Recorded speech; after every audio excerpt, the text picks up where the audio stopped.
ಅತ್ತೆಯವ್ರು ಹೇಳಿದ ಮಾತುಗಳು ಗಟ್ಟಿಯಾಗಿ ಮನಸ್ಸಿಗೆ ತೊಗೊಂಡ್ಲ ಹರಿ ಫ್ರೆಶ್ ಆಗೋದಕ್ಕೆ ನವಿಲು ವಿನ್ಯಾಸ ಇರೋ ಮಲ್ಟಿ ಕಲರ್ ಶಿಫಾನ್ ಸೀರೆನ ಆರಿಸ್ಕೊಂಡು ಉಟ್ಕೊಂಡ್ಲು. ಅಲ್ಲಿವರೆಗೂ ನೈಟಿಯಲ್ಲಿ ಇದು ಮಗಳು ಸೀರಿಯಲ್ ಬರೋದು ನೋಡ್ತಾ ಎಲ್ಲಿಗೆ ಹೊಟ್ಟಿದ್ಯಾ ಲಹರಿ, ದೇವಸ್ಥಾನಕ್ಕೆ ಏನಾದರೂ ಹೋಗ್ತಿದ್ಯಾ ಅಂತ ಕೇಳಿದ್ರು. ಮಲ್ಲಿಗೆ ಹೂವಿನ ಮಾಲೆ ಕಟ್ತಿದ್ದ ನಿರ್ಮಲಾ ಅವರು ಸಣ್ಣದಾಗಿ ನಗ್ತಾ ನಾಚಿಕೆ ಪಡ್ತಾ, ಇಲ್ಲಮ್ಮ ಅವ್ರು ಬರ್ತಾರೆ ಅಂತ ರೆಡಿಯಾಗಿದ್ದೀನಿ ಅಂತ ಅಂದ್ಲು. ಅಳಿಯಂದ್ರು ಬರ್ತಿದ್ದಾರಾ, ಒಂದು ಮಾತಾದರೂ ಹೇಳಬಾರ್ದಾ ಅಂತ ಗಬಗಬನೆ ಅಡುಗೆ ಮನೆಗೆ ಹೋಗ್ತಾ ಇದ್ದರೆ, ಯಾಕಮ್ಮ ಅಷ್ಟೊಂದು ಕಂಗಾಲಾಗ್ತಿದ್ಯಾ, ಅವರೇನು ಅಂಥ ಮರ್ಯಾದೆಗಳನ್ನೆಲ್ಲ ಲೆಕ್ಕಿಸ್ಕೊಡಲ್ಲ ಅಂತಿರೋ ಮಗಳನ್ನು ಸುಳ್ಳು ಕೋಪದಿಂದ ನೋಡ್ತಾ, ಅಂದರೆ ಏನು ಅಳಿಯಂದ್ರಿಗೆ ಮರ್ಯಾದೆ ಮಾಡಬೇಡ ಅಂತೀಯಾ ಅಂತ ಭದ್ರಕಾಳಿ ಆಗಿಬಿಟ್ರು ನಿರ್ಮಲ. ಅಬ್ಬಾ ನನ್ನ ಉದ್ದೇಶ ಅದಲ್ಲಮ್ಮ, ಸಾಹೇಬ್ರು ಕೋಪದಲ್ಲಿದ್ದಾರಲ್ವಾ, ಒಳಗಡೆ ಆದರೂ ಬರ್ತಾರೋ ಇಲ್ವೋ ಅಂತ ಅಂದೆ ಅಷ್ಟೇ. ನಿನ್ನ ಅತಿ ಬುದ್ಧಿವಂತಿಕೆ ಮಾತುಗಳಿಂದ ಬೇಸರ ಮಾಡಿಸ್ತಾ ಇದ್ದರೆ ಬರ್ತಾರೆ, ಹೋಗಿ ಹೂಗಳನ್ನ ಪೋಣಿಸು, ತಿನ್ನೋದಕ್ಕೆ ಏನಾದರೂ ಮಾಡ್ತೀನಿ ಅಂತ ಆಕೆ ಕಿಚನ್ ಒಳಗಡೆ ಹೋದರೆ, ಹಾಲ್ನಲ್ಲಿದ್ದ ಟಿ ವಿಯಲ್ಲಿ ಹಳೆ ಸಿನಿಮಾ ನೋಡ್ತಾ ಹೂವಿನ ಮಾಲೆ ಪೋಣಿಸ್ತಿದ್ದ ಲಹರಿ ಆಲೋಚನೆಗಳು ಎಲ್ಲೆಲ್ಲೋ ಹೊರಟೋದ್ವು. ಎಲ್ಲಿಗೆ ಸಾಹೇಬ್ರೆ, ಅಂತರಾತ್ಮದ ಹತ್ರ. ಅಂದಹಾಗೆ ಇಲ್ಲಿಗೆ ನಿಮ್ಮವ್ರು ಬರ್ತಿದ್ದಾರೆ ಅಂತ ನಿನಗೆ ಯಾರು ಹೇಳಿದ್ರು ಹುಡುಗಿ ಅಂತ ಕೇಳ್ತು ಒಳಗಿನ ಜೀವ. ಅತ್ತೆಯವ್ರು ಹೇಳಿದ್ರು ಅಲ್ವಾ, ಅವ್ರು ಇಲ್ಲಿಗೆ ಬರ್ತಿದ್ದಾರಂತೆ. ಹೇಳಿದ್ದು ಅತ್ತೆಯವರು, ನಿಮ್ಮ ಗಂಡನಲ್ಲ ಅಲ್ವಾ, ಅವರೇನಾದರೂ ನಿನಗೆ ಫೋನ್ ಮಾಡಿ ಹೇಳಿದಾರಾ ಬರ್ತಿದ್ದೀನಿ ಅಂತ? ನೀನೇನೋ ಸಿಂಗಾರ ಮಾಡ್ಕೊಂಡು ಕೂತಿದೀಯಾ ಅಂದರೆ, ಮನೆಯಿಂದ ಹೊಟ್ಟಿದ್ದಾರೆ ಅಂತ ಅತ್ತೆಯವರು ಹೇಳಿದ್ರು ತಾನೇ, ಇಲ್ಲಿಗೆ ಬರ್ತಾರೆ ಅಂತ ಅಂದ್ಕೊಳ್ತಿದ್ದೀನಿ. ನೀನು ಅಂದ್ಕೊಂಡ್ರೆ ಸಾಕಾ, ಅಲ್ಲಿ ದೊರೆಯವರು ಅಂದ್ಕೊಳ್ಬೇಕಲ್ಲ. ಯಾಕೆ ಅಂದ್ಕೊಳ್ಳಲ್ಲ, ನನ್ನನ್ನು ನೋಡಬೇಕು ಅಂತ ಅವ್ರಿಗೆ ಮಾತ್ರ ಇರಲ್ವಾ? ಯಾಕಿರಬೇಕು, ಮುನ್ನಿಸ್ಕೊಂಡ್ರೆ ಸಮಾಧಾನ ಮಾಡುವ ಟೈಪ್ ಅಲ್ಲ ನಿಮ್ಮ ಗಂಡನವರು. ಹೆದರ್ಸಿ ಕರ್ಕೊಂಡು ಹೋಗಿ ನಿನ್ನನ್ನು ದಾರಿಗೆ ತಂದು ಕೊಡುವಂತಹ ಟೈಪ್ ಅವರು. ಅಂದರೆ ಏನು, ಬರಲ್ಲ ಅಂತೀಯಾ? ಬರ್ತಾರೆ ಅಂತ ನೀನು ಅಂದ್ಕೊಳ್ತಿದೀಯಾ?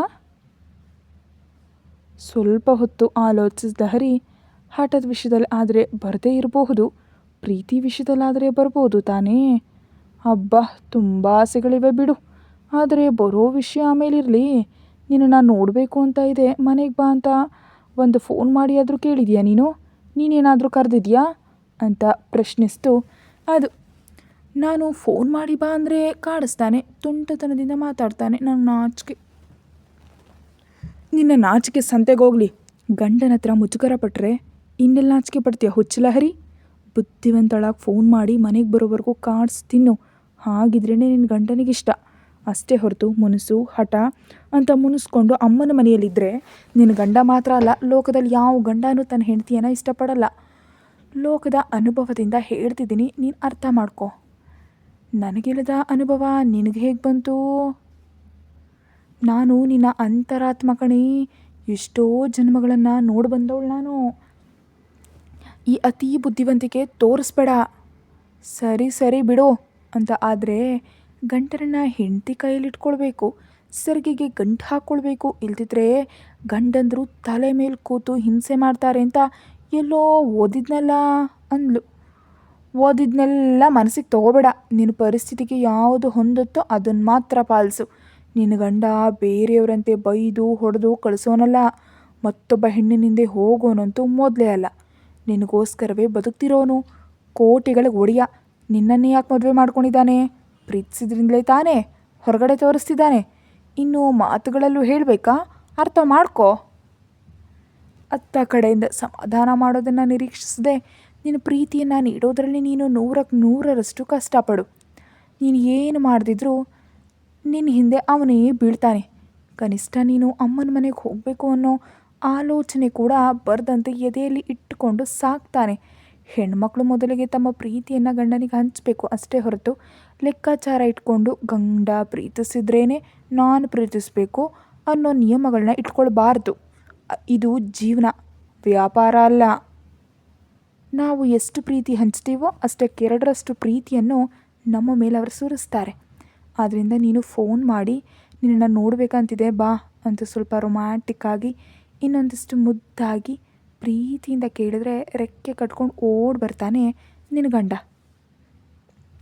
ನಿರ್ಮಲಾ ಅವ್ರ ಕರೆಯಿಂದ ಬೆಚ್ಚಿಬಿದ್ದ ಲಹರಿ ತನಗೆ ತಾನೇ ಹಾಕೊಂಡು ಪ್ರಶ್ನೆಗಳನ್ನೆಲ್ಲ ಮತ್ತೊಮ್ಮೆ ನೆನಪಿಸಿಕೊಳ್ಳಲಾಗಿ ಒಂದು ವಿಷಯ ಅರ್ಥ ಆಯಿತು. ಬಂದಾಗಿಂದ ಮುನಿಸ್ಕೊಂಡು ಫೋನ್ ಮಾಡದೇ ಇರೋದು ನೆನಪಾಯಿತು. ಫಾಸ್ಟಾಗಿ ರೂಮ್ಗೆ ಹೋಗಿ ಫೋನ್ ತಗೊಂಡು ಮತ್ತೊಂದು ಆಲೋಚನೆ ಇಲ್ಲದೆ ತಾರಕ್ಗೆ ಫೋನ್ ಮಾಡಿದ್ಲು. ರಿಂಗ್ ಆಗ್ತಿದೆ, ಆದರೆ ರಿಸೀವ್ ಮಾಡಲಿಲ್ಲ. ಜರ್ನಿಯಲ್ಲಿದ್ದಾನೋ ಏನೋ, ಇಲ್ದಿದ್ರೆ ಕೆಲಸದಲ್ಲಿದ್ದಾನೇನೋ ಅಂತ ಅಂದ್ಕೊಂಡ್ಲೆ ವಿನಃ ಅವಾಯ್ಡ್ ಮಾಡ್ತಿದ್ದಾನೆ ಅಂತ ಮಾತ್ರ ಅವಳು ಅಂದ್ಕೊಳ್ಳಿಲ್ಲ. 4ನೇ ಬಾರಿ ಕಾಲ್ ಮಾಡಿದಾಗ ರಿಸೀವ್ ಮಾಡ್ದ. ಅವನು ಕರೆಯೋದಕ್ಕಿಂತ ಮುಂಚೆಯೇ ತಾರಕ್ ಎಲ್ಲಿದೆಯಾ ಅಂತ ಕೇಳಿದ್ಲು ಲಹರಿ. ಅವಳ ಧ್ವನಿಯಲ್ಲಿನ ಆತರವನ್ನು ಗಮನಿಸಿ ಸಣ್ಣ ಕೆಲಸದ ಮೇಲೆ ಹೊರಗಡೆ ಬಂದಿದ್ದೀನಿ ಅಂದ. ಅಲ್ಲಿಗೆ ಯಾಕೆ ಹೋಗಿದೆಯಾ ಅಂತ ಸ್ವಲ್ಪ ಬೇಸರ ಮಾಡಿಕೊಂಡ್ಳು. ಏನಾಯಿತು ಅಂದ ಅವನು. ಏನಾಗಿದೆಯೋ ನಿನಗೆ ಗೊತ್ತಾಗಲ್ವಾ ಅಂತ ಮುದ್ದಾಗಿ ಕೇಳಿದ್ಲು.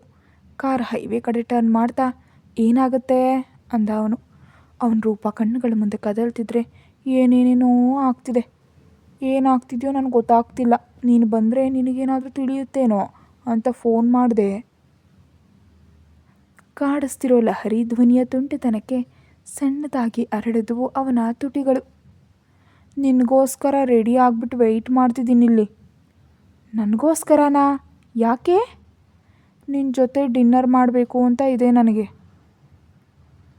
ಫೋನ್ ಮಾಡಿದ ಮೇಲೆ ರೆಡಿ ಆಗೋದಕ್ಕಿಂತ ರೆಡಿಯಾಗಿ ಫೋನ್ ಮಾಡಿದ್ರೆ ಚೆನ್ನಾಗಿರುತ್ತೆ ಅಂತ ರೆಡಿ ಆದೆ. ಈ ಶಿಫಾನ್ ಸೀರೆ ಸ್ವಲ್ಪನೂ ಭಾರ ಇಲ್ಲ ಗೊತ್ತಾ? ತುಂಬ ಸಾಫ್ಟಾಗಿ ಮೆತ್ತಗೆ ಕಂಫರ್ಟ್ ಆಗಿದೆ. ಹಾಗಿದ್ರೆ ಏನು ಇವೆಲ್ಲ ನನಗೆ ಯಾಕೆ ಹೇಳ್ತಿದ್ಯಾ ನೀನು? ನಿನಗೋಸ್ಕರ ತಾನೇ ಉಟ್ಕೊಂಡಿತ್ತು, ನಿನಗೆ ಹೇಳಬೇಕಲ್ವಾ? ಏನೇ ಹುಚ್ಚುಚ್ಚಾಗಿ ಮಾತಾಡ್ತಿದ್ಯಾ? ಮೈಗೆಲ್ಲ ಹೇಗಿದೆ? ಹೊಸದಾಗಿ ಮದುವೆಯಾದ ಹುಡುಗಿ ನಾನು. ಗಂಡನ ಕಲ್ಪನೆಗಳಲ್ಲಿ ಆಲೋಚನೆಗಳಲ್ಲಿ ಅವನು ತೋರಿಸಿದ ಪ್ರೀತಿಯಲ್ಲಿ ಮುಳುಗ್ತೇಳ್ತಾ ಇನ್ನು ಮೊದಲ ರಾತ್ರಿ ಅನುಭವವಾಗದ ಕನ್ಯೆಯ ಮೈ ಹೇಗಿರುತ್ತೋ ಹಾಗಿದೆ. ಮೈಯೊಳಗಿಂದ ಬೆಚ್ಚನೆ ಹಾವಿ ಹುಡ್ತಾ ಇದೆ ನನಗೆ. ಕಣ್ಣು ಮುಚ್ಕೊಂಡ್ರೆ ಏನೇನೋ ಹುಚ್ಚು ಹುಚ್ಚು ಆಲೋಚನೆಗಳೆಲ್ಲ ಬರ್ತಿದೆ. ನಿದ್ದೆನೇ ಬರ್ತಿಲ್ಲ. ಉಸಿರು ಭಾರ ಆಗ್ತಿದೆ. ಮೈಯೆಲ್ಲ ಒಮ್ಮೆಲೆ ಬಿಗದಂತೆ ಉಸಿರುಗಡ್ತಿದೆ. ಸಡನ್ನಾಗಿ ನೀನು ಅಪ್ಪುಗೆಯಲ್ಲಿದ್ದೀನೇನೋ ಅನಿಸಿ ಕಣ್ ತೆರೆದು ನೋಡಿದ್ರೆ ಅದೆಲ್ಲ ಸುಳ್ಳು ಅಂತ ನಿಜ ಆಗಿ ತಿಳಿಯುತ್ತೆ. ಲಹರಿ, ನೀನು ನಿಜವಾಗ್ಲೂ ಚೆನ್ನಾಗಿದೆಯಾ ತಾನೇ? ಮಂತ್ರಮುಗ್ಧನಾಗಿ ಕೇಳ್ದ. ಇಲ್ಲ, ನಾನು ಚೆನ್ನಾಗಿಲ್ಲ. ಜೇನು ತುಂಬಿದ ಹೂಗಳು ತುಂಬಿಗಾಗಿ ಹೇಗೆ ಕಾಯ್ತವೋ ಹಾಗೆ ನಿನಗಾಗಿ ನಾನು ಕಾಯ್ತಿದ್ದೀನಿ. ಬರ್ತೀಯೋ ಇಲ್ವೋ, ಕರ್ಕೊಂಡು ಹೋಗ್ತೀಯೋ ಇಲ್ವೋ ನಿನ್ನಿಷ್ಟ, ಇಡ್ತೀನಿ. ಜಾಗ್ರತೆಯಾಗಿ ಡ್ರೈವ್ ಮಾಡು, ಬಾಯ್ ಅಂತ ಕಾಲ್ ಕಟ್ ಮಾಡಿ ಬೆಡ್ ಮೇಲೆ ಅಡ್ಡವಾಗಿ ಬಿದ್ದು ಹುಚ್ಚಿ ಥರ ನಕ್ಬಿಟ್ಲು ಲಹರಿ. ತಾನೇನ ಹೀಗೆ ಮಾತಾಡಿದ್ದು ಅಂತ ಅರ್ಥ ಆಗಲಿಲ್ಲ ಅವಳಿಗೆ. ಯಾವಾಗಲೂ ನೀನೇ ಮಾತಾಡಬೇಕಾ ನನ್ನ ಕಣ್ಕೋದಕ್ಕೆ? ಇಷ್ಟೆಲ್ಲ ಹೇಳಿದ್ಮೇಲೆ ನೀನು ಬರೆದಿದ್ರೆ ನನ್ನ ಹೆಸರು ಲಹರಿ ತಾರಕ್ ವರ್ಮಾನಿ ಅಲ್ಲ. ಬರ್ತೀಯಲ್ವಾ? ಬಾ, ಹೇಳ್ತೀನಿ ನಿನ್ನ ಕತೆ. ಇನ್ಮೇಲೆ ನನ್ನ ಸರ್ದಿ. ಕಾಡಿಸಿದ್ಯಲ್ಲ ಇಷ್ಟು ದಿನ, ಇವಾಗ ನೋಡಿ ನಾನು ಕಾಡಿಸ್ತೀನಿ ಅಂತ ಹುಚ್ಚಿಯಾಗಿ ನಗ್ತಿದ್ರೆ, ಯಾಕೆ ಹಾಗೆ ನಗ್ತಿದ್ಯಮ್ಮ ಅಂತ ಬಂದರು ಹೆಂಚು ತಿರುಗಿಸೋ ಸೌಟ್ನೊಂದಿಗೆ ನಿರ್ಮಲಾ ಅವರು. ಏನಿಲ್ಲ ಬಿಡಮ್ಮ, ನಿಮ್ಮ ಅಳಿಯಂದ್ರು ಏನೋ ಜೋಕ್ ಹೇಳಿದ್ರು ಅದಕ್ಕೆ ನಗ್ತಿದ್ದೆ. ಸಮಯ ರಾತ್ರಿ 8 ಗಂಟೆ. ಲಹರಿ ಫೋನ್ಗೆ ಮೆಸೇಜ್ ಬಂತು, ಹೊರಗಡೆ ಬಾ ಅಂತ. ಆ ಮೆಸೇಜ್ಗಾಗಿ ಕಾತರದಿಂದ ಕಾಯ್ತಿದ್ದ ಲಹರಿ, ಅಮ್ಮ ಅವ್ರು ಬಂದಿದ್ದಾರೆ, ಡಿನ್ನರ್ಗೆ ಹೊರಗಡೆ ಹೋಗ್ತಿದ್ದೀನಿ, 1 ಗಂಟೆಯಲ್ಲಿ ಬಂದುಬಿಡ್ತೀನಿ ಅಂತ ಹೇಳಿ ಹೊರಗೆ ಬರಲಾಗಿ ಕಪ್ಪು ಬಣ್ಣದ of hands T shirt, blue jeans, helmet ಹಾಗೂ ಮಾಸ್ಕ್ ಧರಿಸಿ ನರಗಳು ಎದ್ದಿರೋ ಮಣಿಕಟ್ಟಿಗೆ ಕಪ್ಪು ಬಣ್ಣದ ವಾಚಿಟ್ಟು ಸ್ಟೈಲಾಗಿ ಬೈಕ್ ಮೇಲಿದ್ದ ತಾರಕ್. ಮಲ್ಟಿ ಕಲರ್ ಶಿಫಾನ್ ಸೀರೆಯಲ್ಲಿ ಚಿಟ್ಟಿ ಅಂತಿದ್ದ ಲಹರಿಯನ್ನು ರೆಪ್ಪೆ ಬಡಿಯದೆ ನೋಡ್ತಾ ಇದ್ದ. ಅವನ ಮುಂದೆ ನಿಂತು, ಏನು ಸ್ವಾಮಿ ಹೇಗಿದ್ದೀರಿ? ಕೈಗಳು ಕಟ್ಕೊಂಡು ಹುಬ್ಬುಗಳನ್ನ ಹಾರಿಸ್ತಾ ಕೇಳಿದ್ಲು. ಮೈಯೆಲ್ಲ ಬಿಸಿಯಾಗಿ ತಾಪದಲ್ಲಿದೆ, ತೀರಿಸ್ತೀಯಾ ಅಂದ ಕೈಗಳು ಚಾಚ್ದ. ಅಷ್ಟೇ. ಜೊಲ್ ನುಂಗ್ಕೊಂಡ್ಲು ಹುಡುಗಿ. ತಾರಕ್ ಕಣ್ಣುಗಳಲ್ಲೇ ಚುರುಕುತನ, ತುಂಟತನ ನೀರವಾಗ್ತಾಗ್ತಿರೋ ತೀಕ್ಷ್ಣ ನೋಟಕ್ಕೆ. ಹೆಲ್ಮೆಟ್ ತೆಗೆದು ಹ್ಯಾಂಡಲ್ ಸಿಕ್ಸಿ ಬೆರಳುಗಳಿಂದ ಏರ್ ಸೆಟ್ ಮಾಡ್ಕೊಳ್ತಾ ಮಿರರ್ನಿಂದ ಲಹರಿಯನ್ನು ನೋಡ್ತಿದ್ದ ತಾರಕ್, 10 ನಿಮಿಷ ಟೈಮ್ ಕೊಡ್ತಿದ್ದೀನಿ, ಈ ಅವತಾರ ಬದಲಾಯಿಸಿ ನನ್ನ ಮುಂದೆ ಇರಬೇಕು ಅಂತ ಅಪ್ಪಣೆ ಕೊಟ್ಟ.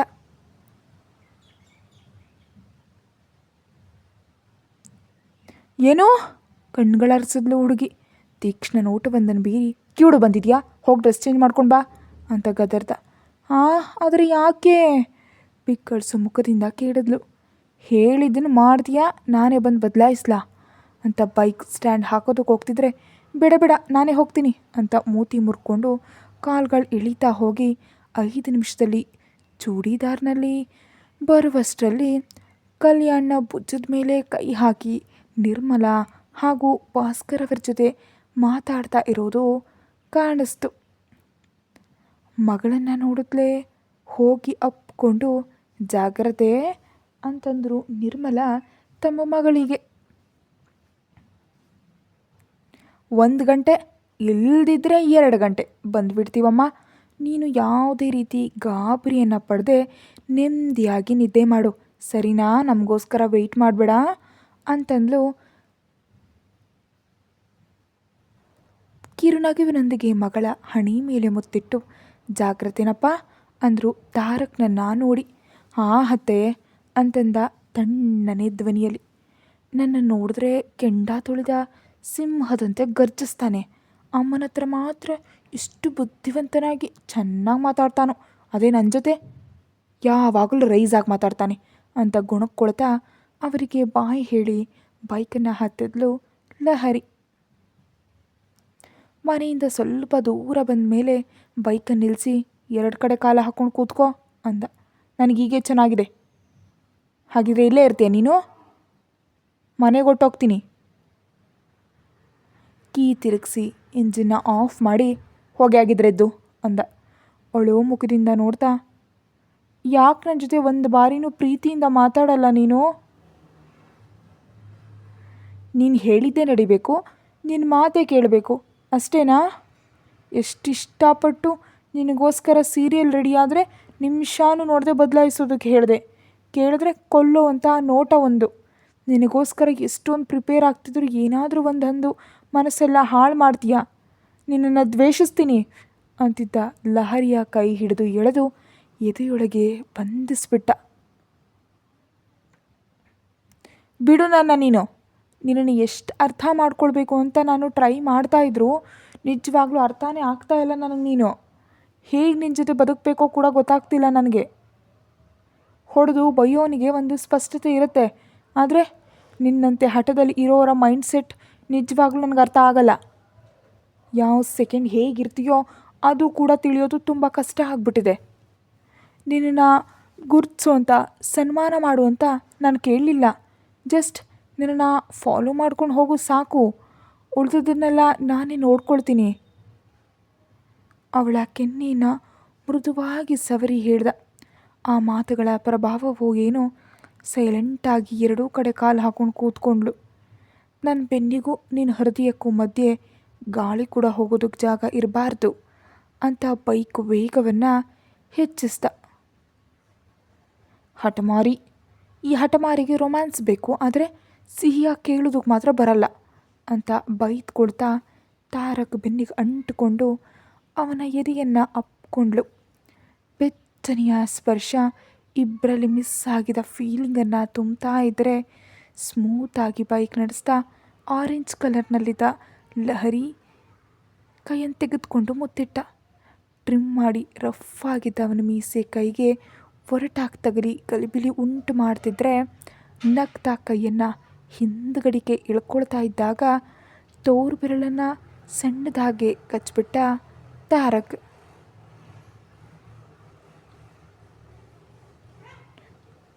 ಸರಿಯಾಗಿ ಮಾಡ್ಕೊ ಅಂತ ಅವಳ ಅಂಗೈಯನ್ನು ಕೆನ್ನೆಗೆ ಆನಿಸಿ, ಇಷ್ಟು ಸಾಫ್ಟ್ ಆಗಿದೆಯಲ್ಲೇ ನಿನ್ನ ಹ್ಯಾಂಡ್ ಅಂತ ಅಂದ. ಏನೋ ಅನ್ನುತ್ತಾ ಅವನ ಬೆನ್ನಿಗೆ ತಲೆ ಇಟ್ಟುಕೊಂಡು ಆ ಫೀಲನ್ನು ಅನುಭವಿಸ್ತಾ ಕಣ್ಣನ್ನು ಮುಚ್ಕೊಂಡ್ಳು. 1/4 ಗಂಟೆಗೆ ಒಂದು ರೆಸ್ಟೋರೆಂಟ್ ಮುಂದೆ ನಿಲ್ಲಿಸಿ ಲಹರಿಯನ್ನು ಒಳಗಡೆ ಕರ್ಕೊಂಡು ಹೋಗಿ ಫುಡ್ಡನ್ನು ಆರ್ಡರ್ ಮಾಡ್ದ ತಾರಕ್. ಹೀಗೆ ಕೂರೋದ್ರಕ್ಕಾಗಿಯೇ ಸೀರೆ ಬೇಡ ಅಂತ ಅಂದಿದ್ದು ಅಲ್ವಾ ಅಂತ ಅಂದ್ಲು. ಮಾತಾಡದೆ ತಿಂದರೆ ಹೋಗೋಣ ಅಂತ ಅಂದ. ಎಲ್ಲಿಗೆ ಅಂತ ಕೇಳಿದ್ಲು ತಿಂತ. ತಾರಕ್ ಸೀರಿಯಸ್ ಆಗಿ ನೋಡುವಷ್ಟರಲ್ಲೇ ಇನ್ನು ಯಾಕಪ್ಪ ಮಾತು ಅಂದ್ಕೊಂಡು ಸುಮ್ಮನೆ ಫುಡ್ಡನ್ನು ಕಂಪ್ಲೀಟ್ ಮಾಡಿ ಜ್ಯೂಸನ್ನು ಕುಡಿದು ಐಸ್ ಕ್ರೀಮ್ ಬೇಕು ನನಗೆ ಅಂತ ಕೇಳಿದ್ಲು. ಇವಾಗ ತಿಂದರೆ ಶೀತ ಆಗತ್ತೆ ಅನ್ನುತ್ತಾ ಬಿಸಿ ಕಾಫಿಯನ್ನು ಆರ್ಡರ್ ಮಾಡ್ತಿದ್ರೆ ನನಗೆ ಐಸ್ ಕ್ರೀಮ್ ಬೇಕಷ್ಟೇ ಅಂತ ಹಠ ಹಿಡಿದ್ಲು.